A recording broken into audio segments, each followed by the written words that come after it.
What's up, everybody, and welcome back to my Diamond Dynasty series, episode number 19. And we got the second round of the Clemhawks tournament. This is the round of 16. So I started the recording late. I missed the lineups for this first game, but I will have them for the second game and possibly the third game as well. So we're going to line that one into the gap with Josh Donaldson there, which is going to bring Ryan Goins home in the top of the first. So we're playing on the road for game one. We just decided my opponent, he would get games 1 and 3 at home, and we're jumping off to an early lead, getting a single through there. But a great opponent.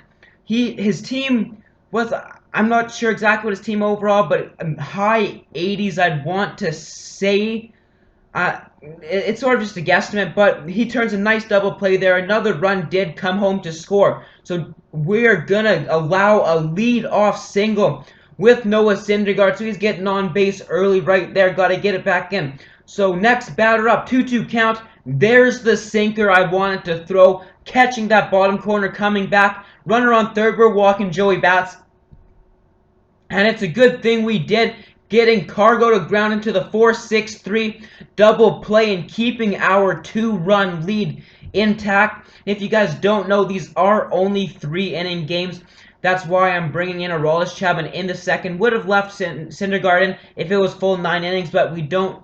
You just gotta play the matchups in these short games. It's basically like Battle Royale, except nobody wants to bunt in these tournaments like you see in Battle Royale all the time. But so he's gonna get 1 run home there, and I completely mess up on the meter. Runner stays safe on first. We're gonna get out of it, however, with the strikeout by Craig Kimbrell on a nasty knuckle curve. So heading into the top of the third, still up 2-1, 0-2 count. Josh Donaldson will get sat down on the splitter inside. Nice pitch by my opponent there. Miller's coming in to face his lefty, and he ends up leaving him in, and we're striking him out with Andrew Miller on the slider down and away. So Batonz is looking to get the last out of the game against Joey Bats. Fastball up high, and he was waiting for that fastball. The way he drove it deep like that, but I don't. It stayed in the park, wasn't out. Doesn't matter to me if he was all over it or not. We're winning game number 1, heading into game number 2, and now you get to see the lineups. He actually switched it up a little bit for this, and I think he didn't have Corey Dickerson in the first game, and Brandon Belt he added for this one, I want to say. But he's got Justin Verlander. We've got Bert Blyleven. 1 win away from moving on to the quarterfinals to face, I think, I won't know who it is now, but T-Dog made it to the quarterfinals.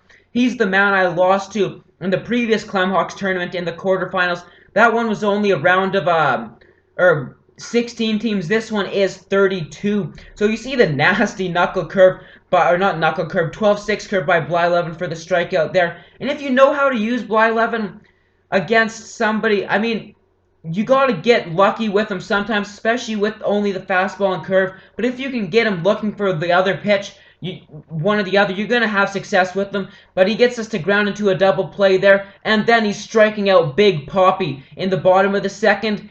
And Matt Holliday, for some reason, is the only player on my team that can hit the flashback Chris Sale out of the bullpen. Not quite sure what the reason is, but he's the only man to hit home runs for me off of Chris Sale. We had runners on second and third there, struck out. Didn't matter, that's why I didn't show you, getting me a walk and a double. So here comes Brett Cecil out of the bullpen. Already got 1 away, and he's going to rope that one down the line. Opposite field shot, rolling into the corner. Thought we had a little bit of a chance here, but with the double step, he will get in there just ahead of the throw. So Billy Hamilton, pinch ran, got to third, and I get a little tapper in front, tag the run, and I thought we had him right there, but he's able to slide in just ahead of the tag. So Ryan Goins against Luke Hochevarse, he brought him in this inning. Very first pitch he's throwing here. He's been throwing high fastballs all game, so I'm looking for it there, taking it down to the center field, all the way to the wall, and that is going to be a leadoff double.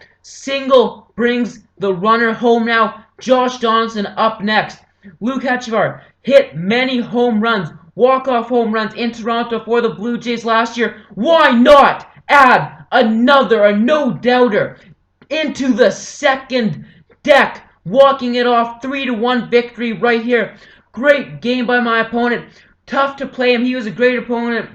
Well, I'd say him and his brother, because one hit, one pitch. That's a story for another day. Heading in to the quarterfinals for a rematch against T-Dog. Looking forward to playing him. So hope you guys enjoyed this video. Please leave a like and subscribe for more content. Peace!